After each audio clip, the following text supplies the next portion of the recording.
Oui, non, mais arrivera plus. t'inquiète, mais... Et moi, je respecte toutes les femmes, je respecte tout le monde. Je respecte tous ceux qui sont ici. Je suis pas là pour faire m'embrouiller avec une femme, deux femmes. Moi, si tout le monde est content, ça m'arrange et je tiens à m'excuser. Mousse, mousse, est là pour mettre en lumière les mauvaises personnes, les fous, fous. Faites entrer les gros tarés, de savoir elle vous éclabousse, mousse. Mettez-vous à l'aise car là, on va se régaler, mousse. Abonnez-vous et likez si vous avez kiffé. Si vous me voyez décontracté aujourd'hui, c'est parce que cette vidéo est sponsorisée par N26. N26, c'est la banque qui vous aide à gérer votre argent avec une appli ultra simple et à partir en voyage sereinement sans aucun frais bancaire. C'est une banque 100% en ligne avec un IBAN français et si ça peut vous rassurer, sachez qu'il y a 3 millions d'utilisateurs qui lui font confiance. Dont moi. Alors vous êtes sûrement en train de vous dire, mais pourquoi N26 c'est trop bien? Déjà, la banque vous propose plusieurs offres, dont une offre avec un compte et une carte totalement gratuite, donc 0 € de frais mensuels. Personnellement, j'ai le compte métal. Si vous aimez voyager, sachez que vos paiements dans le monde entier sont sans frais. Que vous soyez au Japon, au Mexique ou même en Libanie, vous pouvez tout payer avec votre carte N26 sans aucun frais, comme si vous étiez en France. Vous avez une carte virtuelle pour payer avec votre téléphone et le truc génial, c'est que votre solde s'actualise instantanément. Comme ça, fini les mauvaises surprises, vous voyez en temps réel l'état de votre compte. L'appli, elle est hyper bien faite, très facile à utiliser. Vous avez la possibilité de créer des comptes secondaires si vous voulez mettre de l'argent de côté pour des projets par exemple. Et en plus de ça, même si c'est une banque en ligne, vous avez un service client disponible 7 jours sur 7.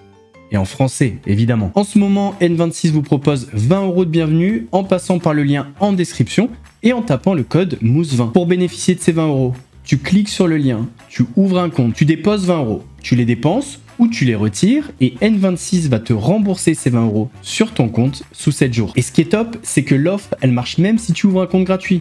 Alors n'hésite pas, t'as tout à y gagner. Ouais, c'est Mousse, bienvenue aujourd'hui pour une nouvelle vidéo et j'espère que tout le monde va bien. Messieurs, dames, aujourd'hui on va parler d'un sujet un petit peu épineux, on va parler d'un procès qui s'est ouvert ces derniers jours, celui des harceleurs de la streameuse Ultia. C'est un sujet qui peut paraître simple, mais en réalité il est quand même assez compliqué parce qu'il y a plusieurs acteurs, plusieurs faits, et c'est allé extrêmement loin quand même. Dans cette vidéo, je vous propose donc de revenir sur cette affaire grave mais intéressante, tellement intéressante qu'elle pourrait servir de jurisprudence dans l'inconscient collectif. Avant de partir pour cette nouvelle vidéo, c'est le moment de soutenir la chaîne et moi-même en mettant votre plus gros pouce bleu, votre meilleur commentaire. On n'oublie pas de s'abonner et d'activer la cloche pour pas rater les prochaines vidéos. On fait le même sur la chaîne principale, la chaîne Laurent Delamousse, où vous avez des vidéos quasi quotidiennes sur l'actualité. On me rejoint sur Instagram, sur TikTok, sur Twitch pour pas rater les lives du dimanche soir à 21 h 30. Et maintenant que tout ça est fait, on va chercher à boire, à manger, on se met à l'aise. Et moi je m'occupe du reste.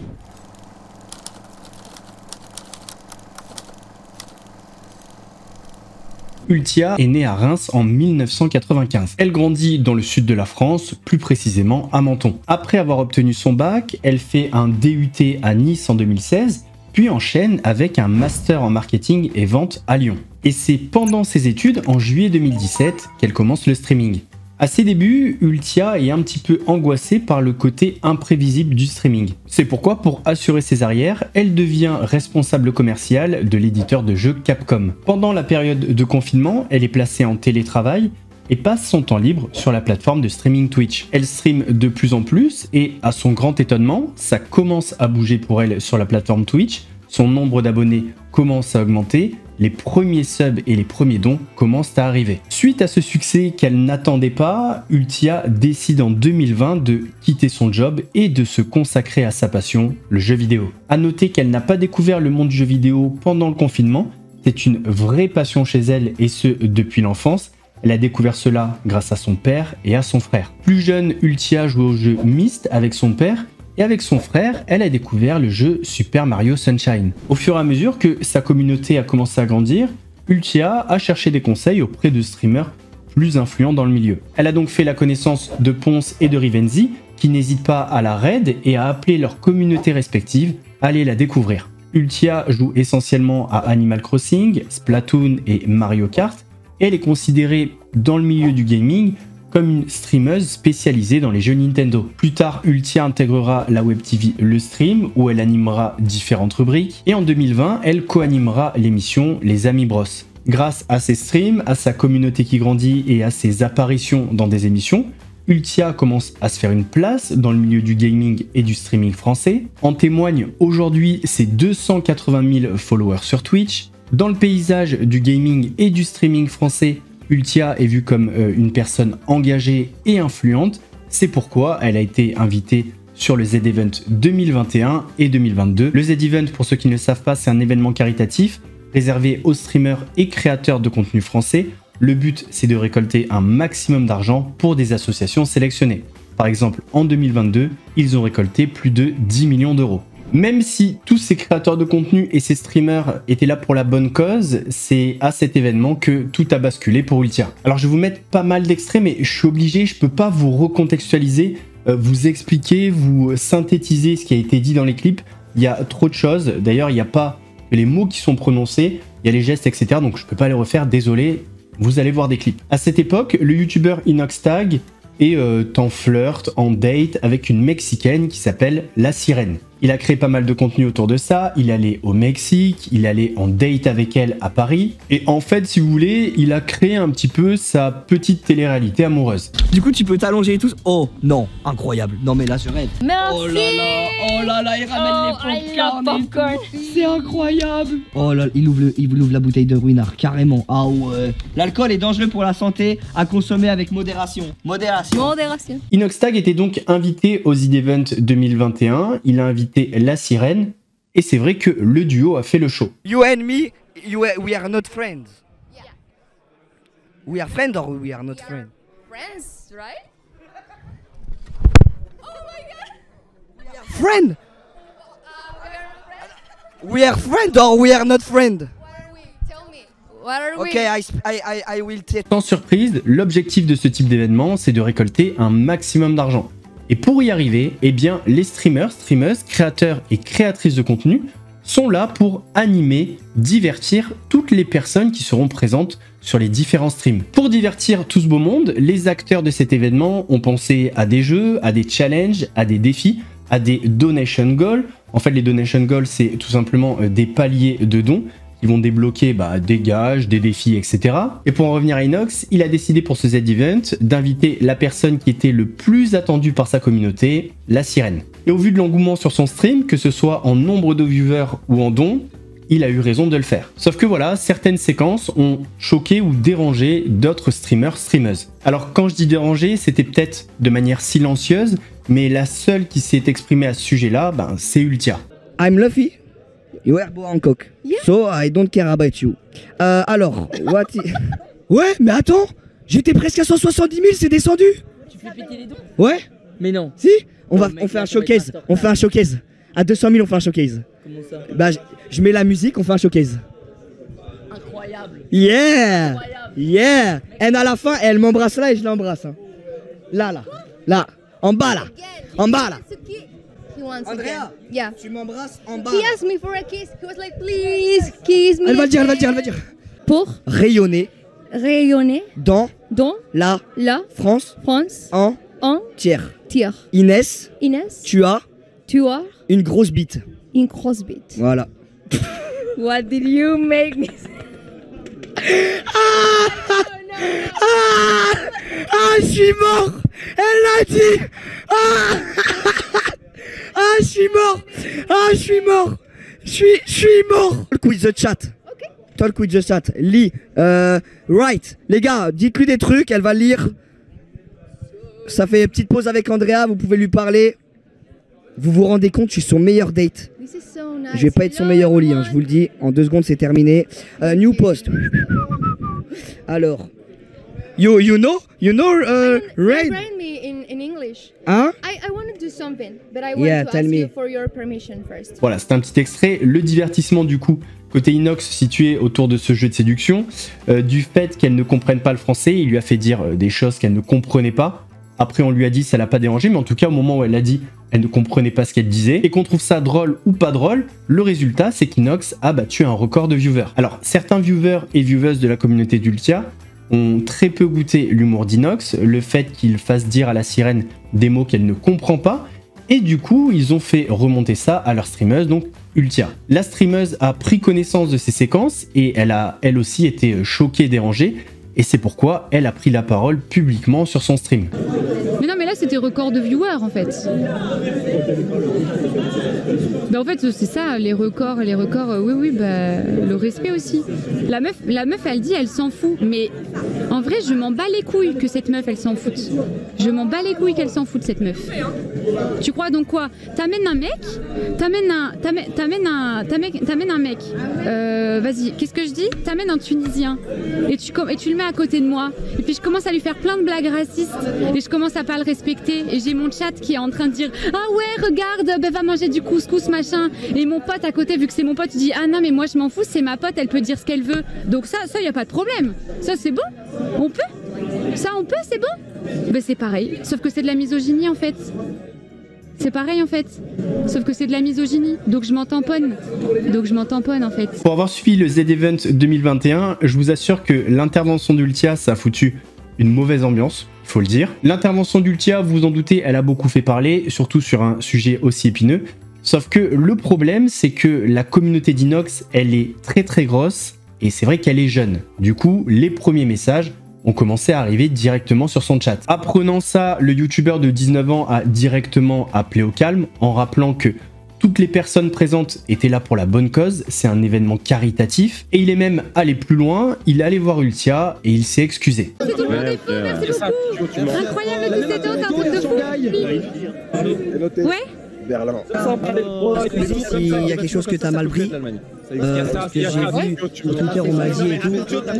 Moi, Andrea, je la connais depuis 2 mois et tout, c'est un délire entre moi et elle et tout. Mais c'est vrai que pour des gens qui connaissent rien du tout à ça, ça peut paraître bizarre et tout. C'est vrai que des fois, je me lâche et tout et que je devrais faire attention. Donc, je tiens à m'excuser à tous les gens qui pensent comme toi. Je suis désolé. Et en tout cas, j'espère que tu comprends mes excuses. Moi, je ne veux pas faire d'histoire avec personne.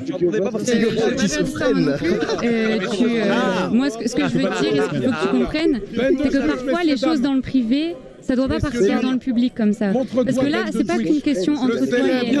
C'est une question entre toi et elle et tous les gens qui regardent les lives. Il y a des gens qui sont venus chez moi pour dire que nous, on était éclatés au sol à côté d'elle, que elle était trop bonne. Tu vois, il la respecte pas. Tu vois, il la respecte pas. Et puis tu lui fais dire des trucs, elle a pas l'air de comprendre, etc. Que elle, tu vois, que elle s'en fiche. Tu vois, je comprends à 100%. Mais tu peux pas l'amener devant les gens et dire ça devant la caméra, devant tout le monde, c'est pas possible. Restez ça entre vous, tu vois. Parce que genre après, ils la fétichisent, ils font des clips, elle finit sur des forums chelous, elle finit sur des réseaux chelous. Tu vois, moi je vis ça tous les jours. Et elle, bah... En plus de ça, elle parle même pas français et tout, tu vois. Je le voyais même pas comme ça. Mais je me doute bien, je me doute bien. Mais du coup, bah voilà, tu vois, tu les as vus quand même mal lui parler dans le chat. Moi, je t'avoue, il y a un moment, je voyais même plus le chat, je voyais que les donates. Ouais. Mais je sais qu'il y en a, ils rigolent et tout, mais c'est sûr qu'il y a plein de gens qui parlent mal et tout. Et franchement, moi, j'ai envie de te dire, je suis désolé. Maintenant, je le saurai. Oui, non, mais t'inquiète, mais... Et moi, je respecte toutes les femmes, je respecte tout le monde. Je respecte tous ceux qui sont ici. Je suis pas là pour faire m'embrouiller avec une femme, 2 femmes.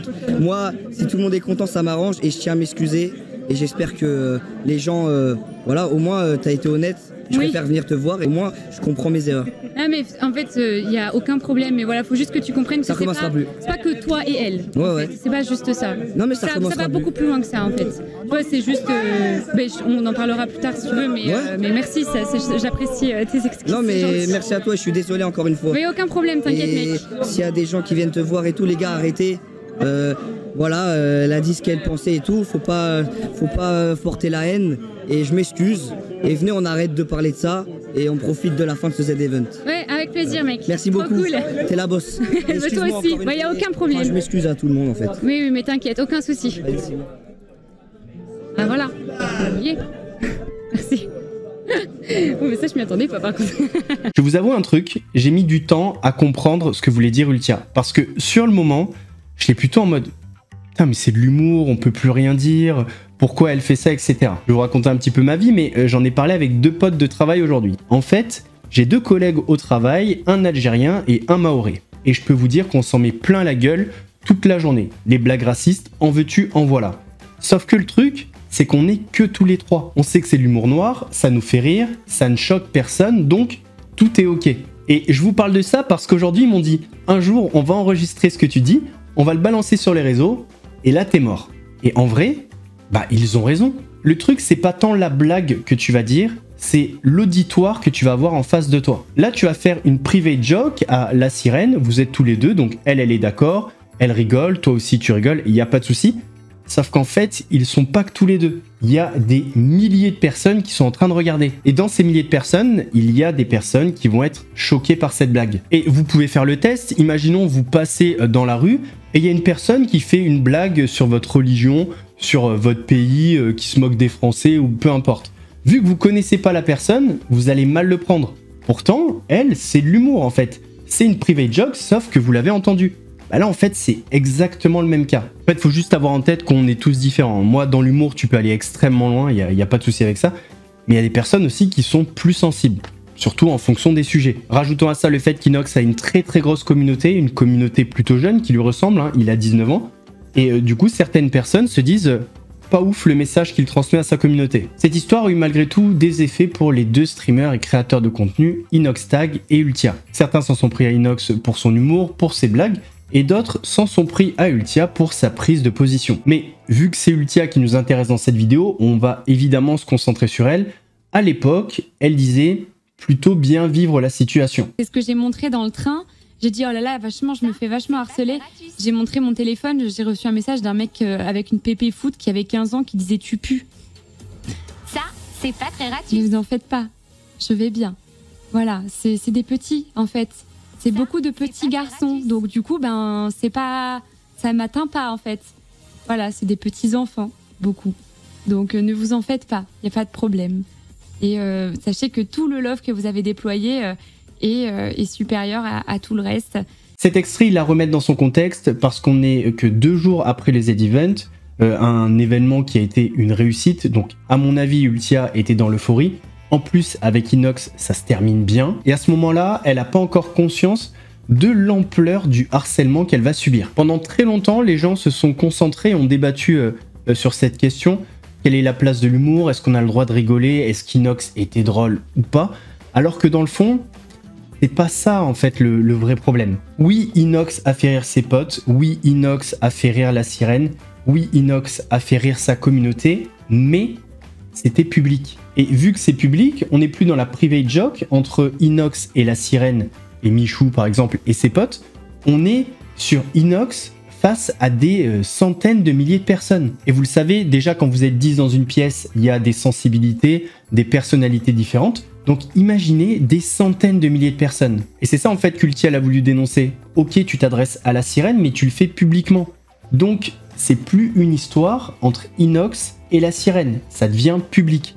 Donc c'est là qu'il faut faire attention aux messages que tu envoies à ta communauté et aux propos que tu peux tenir. Sachez que j'essaie pas de vous convaincre, j'ai un humour extrêmement noir, mais c'est compliqué de penser autrement. L'impact du public a forcément une importance. Tu peux pas te permettre de dire les mêmes choses en privé qu'en public. Cette histoire, cette polémique, elle aurait pu s'essouffler avec le temps si on n'en parlait plus, sauf que certains streamers en ont reparlé, ont réagi et ont, on va dire, remis la faute sur Ultia. C'est à ce moment-là qu'on va parler du streamer Pfut. Pfut, c'est un streamer qui a une très grosse communauté et qui fait des reacts, et justement, il réagissait au clip qu'on a vu tout à l'heure, celui d'Inox, puis de la réaction d'Ultia. Là, c'était record de viewers. Pauvre enfoiré, mon pote.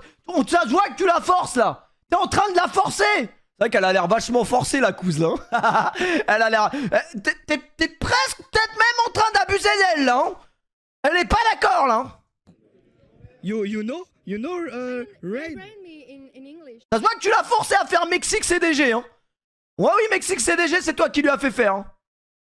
Mais non, mais là, c'était record de viewers, en fait. C'est record de viewers, en vrai, c'est pas ouf. Inoxtag, t'as le puceau, va. C'est pas ouf. C'est que le record de viewers, en vrai.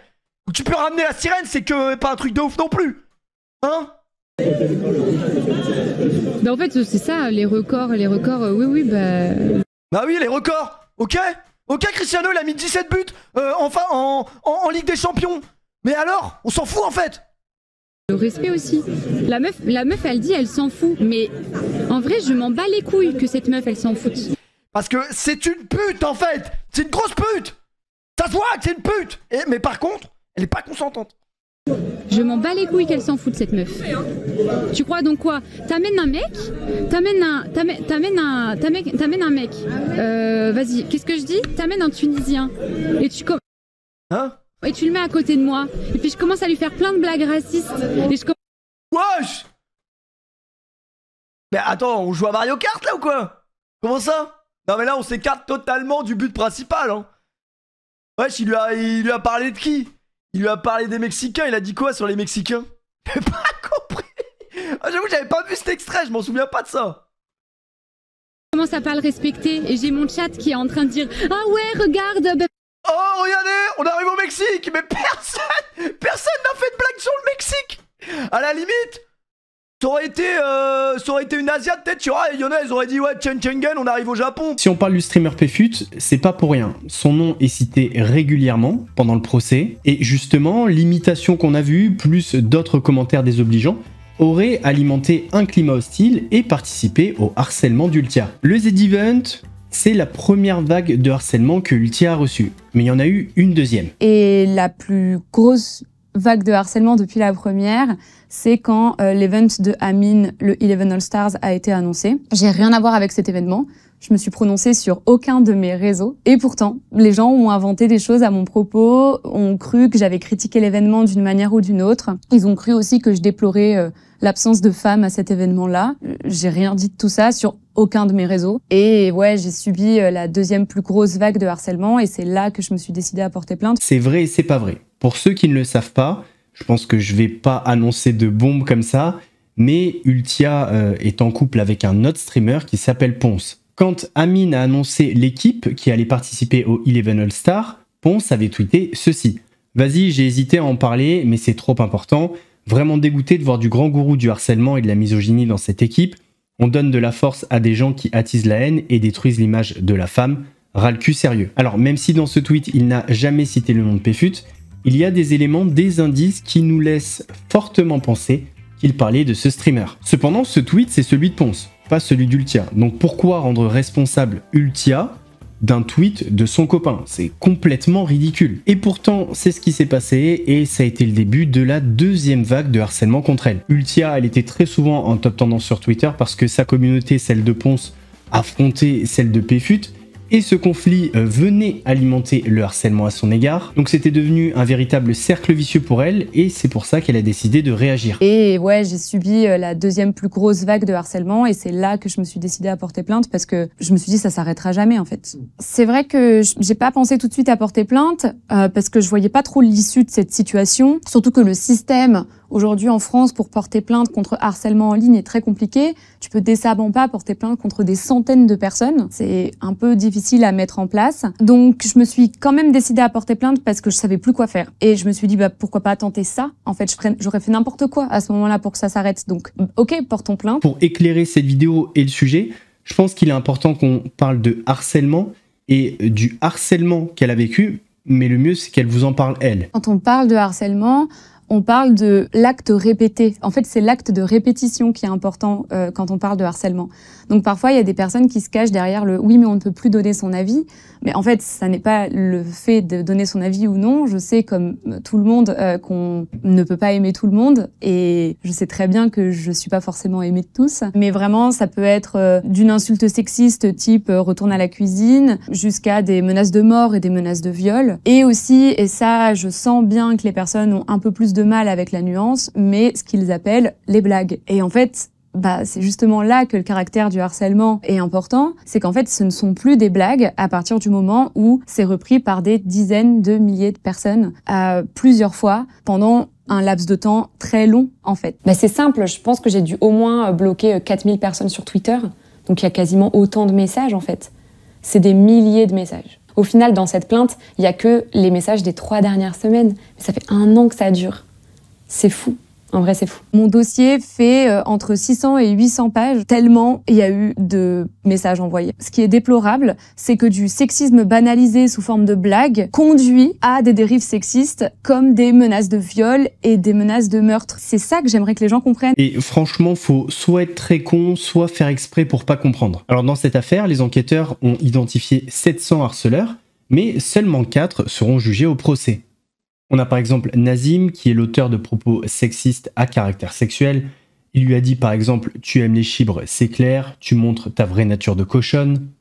On a Nathan, qui avait proféré des menaces de viol à l'égard de Ultia. Il s'est d'ailleurs excusé pour ses propos. Il explique également que pour lui, tout a commencé lorsque le streamer Pfut s'est exclamé « Elle me casse les couilles celle-là » au sujet d'Ultia.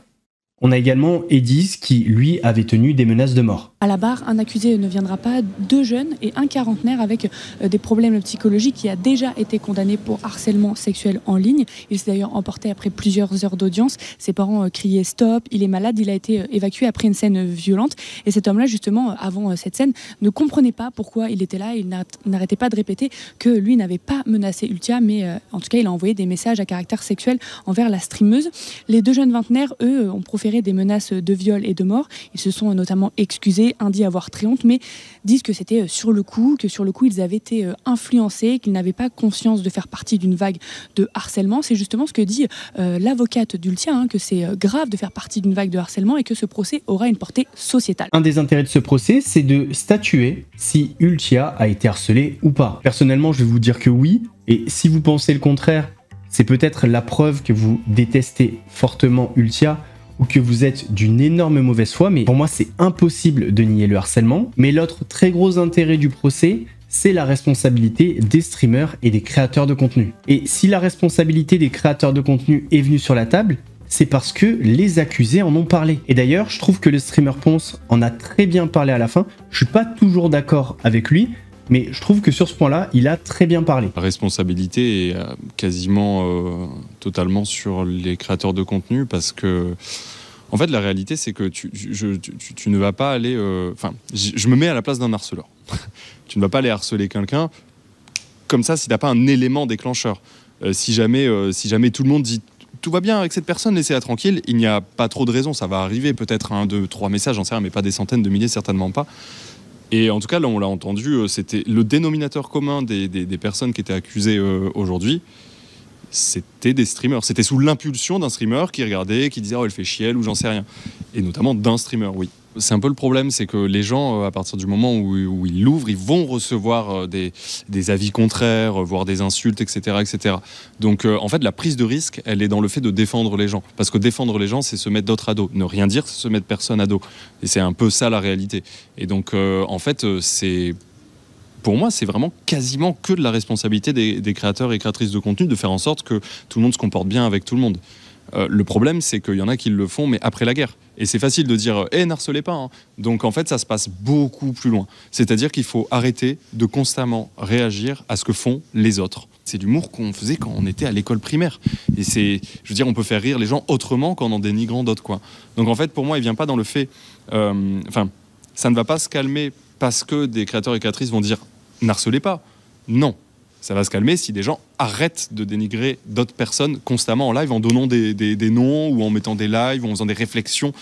Et surtout des réflexions qui durent pendant longtemps. En plus d'être un procès pour harcèlement, ça va être également celui de la responsabilité des créateurs de contenu. Le parquet a requis 2 ans d'emprisonnement avec sursis pour le plus âgé des prévenus, Nazim, avec une obligation de soins, et 12 mois avec sursis avec un stage de sensibilisation à la haine pour les plus jeunes. Le créateur de contenu dont le nom est revenu pendant ce procès, c'est Pfut. Et celui-ci, en live, a décidé de réagir et de s'exprimer à propos du procès d'Ultia. C'était un move de con. Voilà, j'ai fait de la merde ce jour-là. Je n'aurais jamais dû l'imiter, j'aurais jamais dû me foutre de sa gueule parce que clairement c'était le cas. J'avais réagi à chaud sur un truc que tout le monde parlait à ce moment-là. C'est une erreur. Voilà, je le dis, je m'en excuse. Encore une fois, moi je suis pas sur internet pour causer du tort à qui que ce soit. J'ai jamais vanné dans les... Enfin, comment dire? Moi j'ai toujours fait des vannes sur tout le monde. J'ai toujours vanné tout le monde, tous les sujets de société. J'ai toujours fait ça. Mais ça n'a jamais été plus loin que ça. J'ai jamais imaginé que des gens, 4 ans après une vanne, seraient dans une cour d'assises en citant mon nom quand même. Parce que ils ont, parce que c'est des accusations très très graves, hein, les gars. Il y a des mecs qui l'ont menacé de mort. On parle de mecs qui l'ont menacé de mort, qui allaient la suivre chez elle. Je ne me reconnais évidemment pas dans ça. Donc, je tenais vraiment à m'excuser d'avoir fait ce move de con là, de l'avoir imité ce jour-là, et que ça ait engendré indirectement, parce que indirectement ça a engendré de l'harcèlement, et ça je l'entends très très bien. Moi je l'ai appris ça, les gars, en 2022. C'est-à-dire que ça se passe en 2021 donc, et en 2022 moi je l'apprends en même temps que vous tous. C'est-à-dire que je n'ai jamais reçu de message de qui que ce soit me disant que à cause de ce que j'avais fait ce jour-là en stream, où j'avais été très maladroit, et encore une fois je le répète, et s'il faut s'excuser pendant une semaine, je m'excuse une semaine. J'ai pas de honte du tout à ça. Faut savoir reconnaître quand quelqu'un il fait de la merde, et ce jour là, oui j'ai fait de la merde. Ce jour là j'ai fait de la merde. Je n'aurais pas dû l'imiter comme ça, mais moi je suis passé à autre chose après ça. Je suis passé à autre chose dans la minute. 1 an après, les gars, il y a un tweet de quelqu'un qui me qualifie, en tout cas qui sous-entend très très fortement, avec beaucoup de, vous voyez les flèches dans le Uno, les gars, les flèches, bah il les met tous dans ma direction évidemment, ce qui a provoqué depuis maintenant 2022, donc on est en 2025 aujourd'hui, un pressing sur moi que je n'ai jamais relevé, les gars. Un dossier dans mon téléphone, je suis pas là pour faire la victime, je suis pas du tout là pour me positionner en position de victime, parce que je suis au-dessus de ça et je sais ce que je vaux, et des pédophiles, violeurs, pointeurs, des termes très très forts quand même, hein. Les gars, ça fait 2 ans que j'en ramasse dans la gueule parce qu'on ne sait pas justifier pourquoi on me colle une étiquette qui ne m'appartient pas. Et ça, les gars, c'est des facts. J'ai les screens, j'ai tout ce que vous voulez. Les gars, ça fait 3 ans. C'est-à-dire que même nous, quand on en rigole entre nous, ouais, lui c'est un misogyne et tout, moi je pense à la rigolade, parce que je sais très bien que personne n'a de contenu où j'ai incité à harceler une femme, où j'ai manqué de respect à une femme directement. Jamais, au grand jamais, jamais de la vie. Maintenant voilà, moi je suis pas une victime, les gars. Je suis pas une victime dans cette affaire, en tout cas. La vraie victime c'est Ultia, les gars. Il a reconnu que la vraie victime c'est Ultia, il a reconnu avoir déconné. J'espère que ça calmera certaines personnes de sa communauté et que ça empêchera un nouvel harcèlement envers elle. Cette affaire, on aurait aimé qu'elle n'arrive jamais, parce que Ultia, ça a été la streameuse la plus harcelée de France, sans aucun débat. Mais je pense malgré tout qu'il fallait que ça arrive un jour pour que les mentalités changent, pour que les gens réfléchissent un petit peu. Et c'est pour ça, au début de la vidéo, que je vous parlais de jurisprudence dans l'inconscient collectif. Je pense que cette affaire, elle va être dans toutes les têtes et elle va forcément influer sur la manière d'aborder un différend, par exemple, avec un collègue streamer ou un autre créateur de contenu. Ça va influer peut-être sur la manière de construire une vidéo quand elle est là pour dénoncer. Ça va pousser les créateurs de contenu à être plus vigilants auprès de leur communauté, à avoir le bon discours, n'allez pas harceler par exemple, à mieux modérer les chats, à avoir plus de modérateurs. Ça va peut-être aussi pousser les plateformes de streaming à enfin s'occuper du problème. Ça va aussi peut-être calmer les ardeurs de certaines personnes qui pensent que derrière un ordinateur, on n'a plus aucune responsabilité et on restera anonyme toute notre vie. Eh bien non, messieurs, dames, vous êtes responsables de ce que vous dites, de ce que vous faites sur Internet, et c'est très facile de vous retrouver. La chance qu'on a dans cette affaire, c'est d'avoir eu une streameuse aussi solide que Ultia. Et je vous dis ça, j'ai jamais parlé avec elle et je consomme pas son contenu. Mais si vous voulez, on connaît tous des personnes qui, au bout de 3 messages, crient au harcèlement. Ultia, elle en a reçu des milliers pendant 3 ans. Et elle est toujours là. Parce qu'il faut avoir une chose en tête, ça aurait pu très très mal finir. Il y a des personnes qui pourraient mettre fin à leur jour pour 1/100 de ce que Ultia a vécu. Donc voilà, messieurs, dames, n'hésitons pas à être vigilants les uns avec les autres, à être bienveillants. Ne participez pas à des vagues de harcèlement. Ne pensez pas que vous êtes anonyme sur Internet et que vous n'avez aucune responsabilité. C'est tout le contraire. En tout cas, force et courage à Ultia, force et courage à tous les créateurs, créatrices, streamers, streameuses sont victimes de harcèlement. On est ensemble. Messieurs, dames, on arrive à la fin de cette vidéo. J'espère qu'elle vous a plu. Si c'est le cas, votre plus gros pouce bleu, votre meilleur commentaire. N'oubliez pas de s'abonner et d'activer la cloche pour pas rater les prochaines vidéos. On fait de même sur la chaîne secondaire, la chaîne Laurent Delamousse, où vous avez des vidéos quasi quotidiennes sur l'actualité. On me rejoint sur Instagram, sur TikTok, sur Twitch pour pas rater les lives du dimanche soir à 21h30. En attendant la prochaine vidéo, prenez soin de vous. Mousse vous salue.